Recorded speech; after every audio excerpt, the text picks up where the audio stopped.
Oh, Sunday. Oh, Monday. Oh, Tuesday.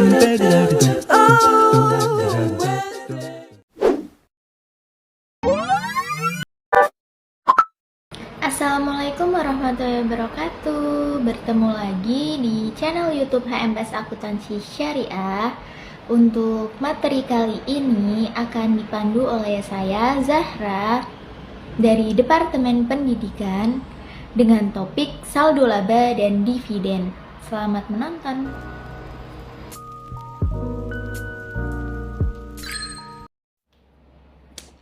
Masuk ke pembahasan yang pertama mengenai tentang saldo laba atau retained earning. Saldo laba di sini itu adalah pengertiannya itu laba yang ditahan perusahaan sehingga nantinya pada akhir periode tidak dibagikan kepada para pemegang saham dalam bentuk dividen. Jadi saldo laba di sini itu nantinya digunakan untuk kegiatan operasional perusahaan pada periode selanjutnya. Seperti itu. Adapun fungsi dari saldo laba atau retained earning itu sendiri. Yang pertama, sebagai pengembangan usaha. Laba ditahan akan digunakan sebagai modal untuk berbagai keperluan usaha, seperti membeli mesin baru hingga mengakuisisi perusahaan pesaing dan supplier. Selain itu juga digunakan untuk mengembangkan produk-produk baru melalui kegiatan research and development yang tepat. Kemudian ada pun fungsi yang kedua yaitu sebagai modal untuk membayar hutang.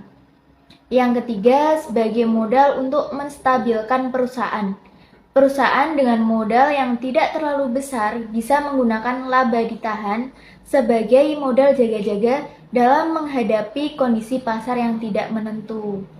Kemudian ada pun fungsi yang keempat sebagai modal investasi. Perusahaan itu kan pasti tidak jauh dengan yang namanya investasi. Nah, saldo laba ditahan ini bisa digunakan untuk modal tambahan perusahaan dalam berinvestasi. Kemudian fungsi yang kelima yaitu sebagai pendukung kegiatan operasional. Beberapa di antaranya adalah untuk membayar tagihan listrik, air, sewa, dan keperluan lainnya. Modal juga bahkan bisa digunakan untuk perbaikan mesin, memberikan bonus, tunjangan, dan gaji pegawai. Seperti itu teman-teman. Pengelompokan saldo laba atau retained earning. Saldo laba ditahan atau retained earning dipengaruhi oleh beberapa kelompok akun. Ada 3 kelompok akun yang mempengaruhi saldo laba di sini. Yang pertama yaitu laba ditahan periode sebelumnya, dividen, dan laba bersih setelah pajak perusahaan. Laba ditahan pada periode sebelumnya adalah laba yang sudah digunakan pada periode berjalan.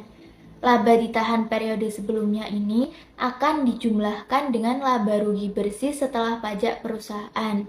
Kemudian hasilnya dikurangi dengan dividen atau besarnya laba bersih yang hendak dibagikan kepada para pemegang saham. Jadi rumusnya itu ada laba ditahan sama dengan nilai awal laba ditahan dikurangi nilai akhir laba ditahan ditambah pendapatan bersih. Itu kalau laba. Kalau rugi berarti dikurangi kerugian bersih, kemudian dikurangi dividen. Jadi ketemulah laba ditahan. Seperti itu ya teman-teman. Adapun contoh dari soal saldo laba. Di sini soalnya itu Choi Corporation memiliki saldo laba sebesar 1.050.000 pada tanggal 1 Januari 2021. Sepanjang tahun, Choi Corporation memperoleh 360.000 dari laba neto. Choi Corporation mengumumkan dan membayar dividen tunai sebesar 100.000 dan dividen sahamnya 200.000. Pada tahun 2021, Choi mencatat penyesuaian sebesar 50.000 karena menyajikan penyusutan tahun 2020 kurang dari nilai sebenarnya atau ada kesalahan matematis. Hitunglah saldo laba Choi Corporation untuk tahun 2021. Untuk soal tersebut, penyelesaiannya adalah sesuai dengan rumus awal tadi. Laba ditahan bisa kita peroleh dengan cara nilai awal laba ditahan dikurangi nilai akhir laba ditahan ditambah pendapatan bersih atau dikurangi kerugian bersih, kemudian dikurangi dividen. Di soal diketahui nilai awal laba ditahan itu sebesar 1.050.000.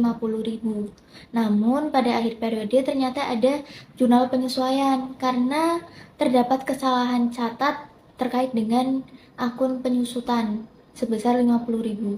Ini nantinya akan mengurangi nilai awal laba ditahan sebelumnya. Jadi 1.050.000 dikurangi dengan 50.000 ketemu 1 juta. Ditambah dengan nilai akhir laba ditahan pada periode ini, yaitu sebesar 360.000. Kemudian di soal juga dicantumkan bahwa Choi Corporation ini mengumumkan dan membayar dividen secara tunai sebesar 100.000 dan 200.000. Ini ditotalkan ketemu 300.000.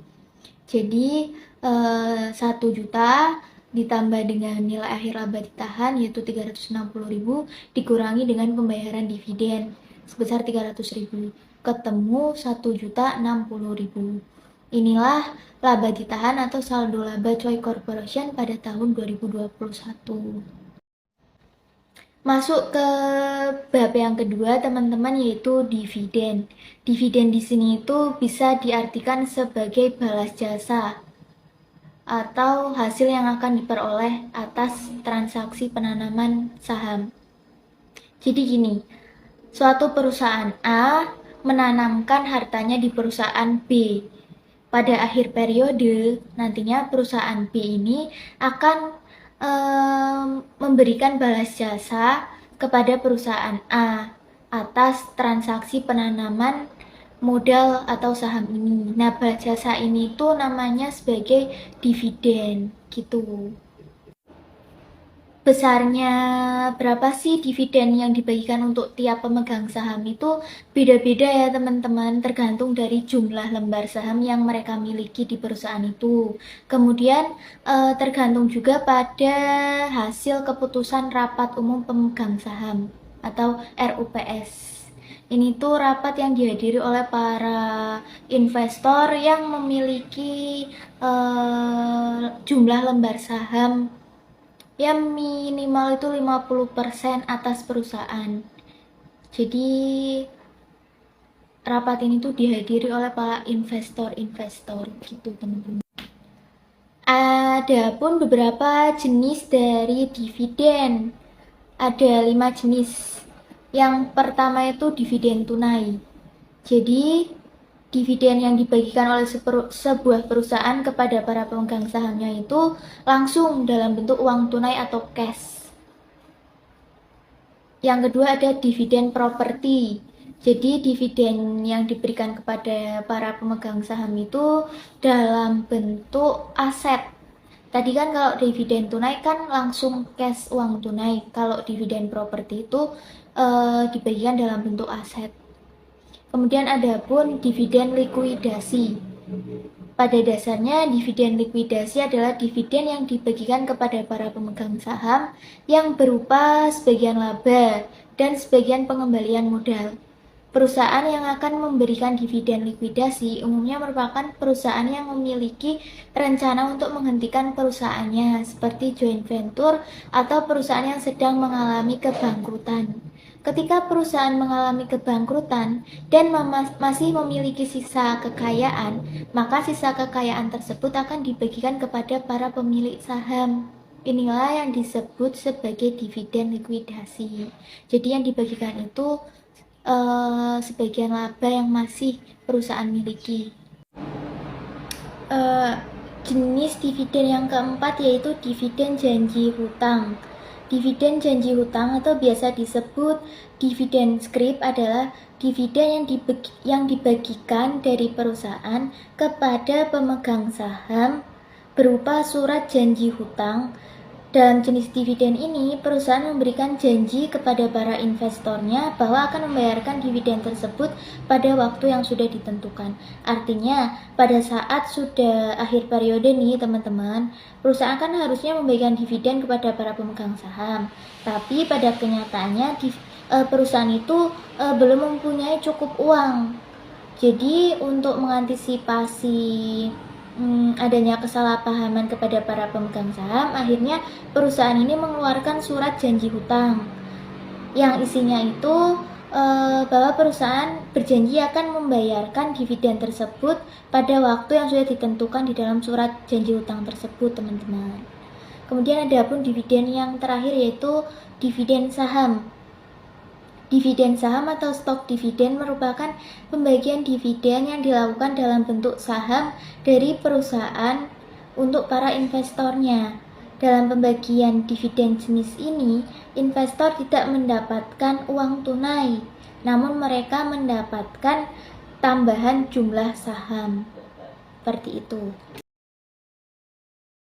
Dan dividen, mekanisme yang digunakan perusahaan itu umumnya ada dua, teman-teman.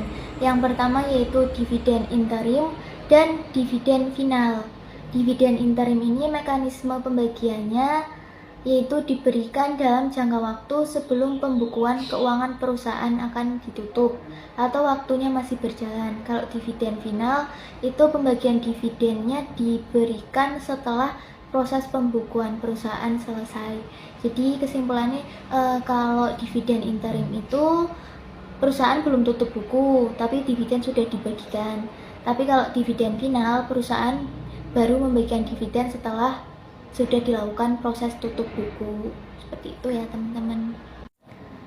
Adapun beberapa prosedur pembayaran dividen yang perlu diperhatikan. Yang pertama ada tanggal pengumuman dividen. Di sini perusahaan baru mengumumkan, belum membayarkan apapun kepada para pemegang saham. Kemudian ada tanggal pencatatan. Pada tahap ini nantinya perusahaan akan mendata siapa saja para pemegang saham yang berhak mendapatkan dividen beserta besaran dividen yang akan mereka peroleh. Kemudian ada tanggal come dividen. Tanggal come dividen ini itu adalah waktu atau tanggal hari terakhir perdagangan saham untuk para pemegang saham yang ingin memperoleh dividen berupa dividen tunai atau dividen saham dari sebuah emiten atau perusahaan.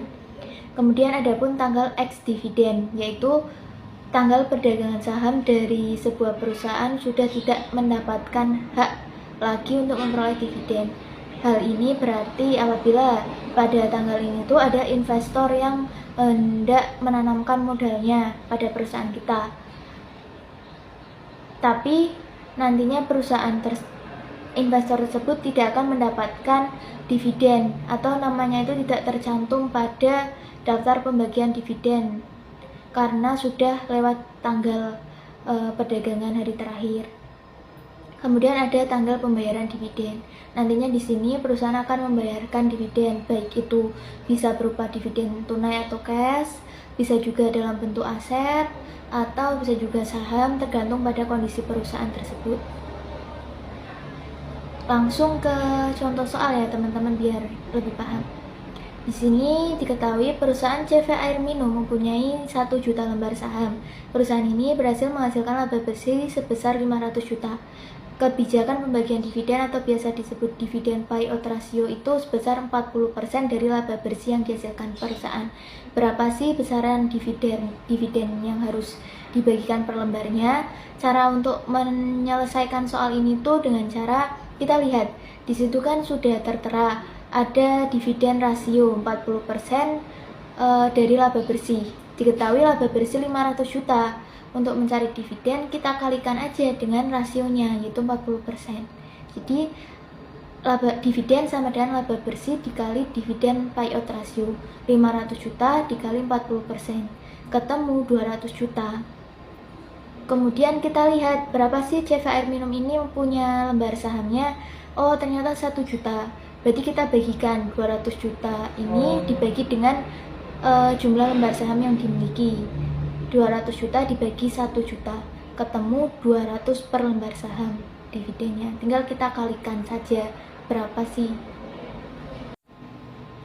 Jadi gitu teman-teman. Nanti kan ketemu ya harganya itu 200 per lembar saham. Nah, ini berarti tinggal kita kalikan. Misal investor A punya 50 lembar saham, berarti kita kalikan dengan 200 lembar saham. Jadi ketemu kan berapa? 100.000. Dia mendapat dividen 100.000. Kemudian lanjut ke investor B, berapa jumlah lembar saham yang mereka miliki, dikalikan dengan nominal dividen yang diperoleh tiap lembar sahamnya gitu. Bisa dimengerti ya. Mungkin cukup sekian pembahasan materi saldo laba dan dividen pada pertemuan kali ini. Semoga bisa bermanfaat dan menambah wawasan teman-teman semua.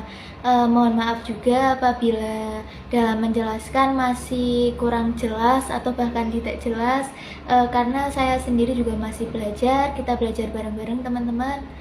Terima kasih. Sampai jumpa di channel YouTube berikutnya. Wassalamualaikum warahmatullahi wabarakatuh.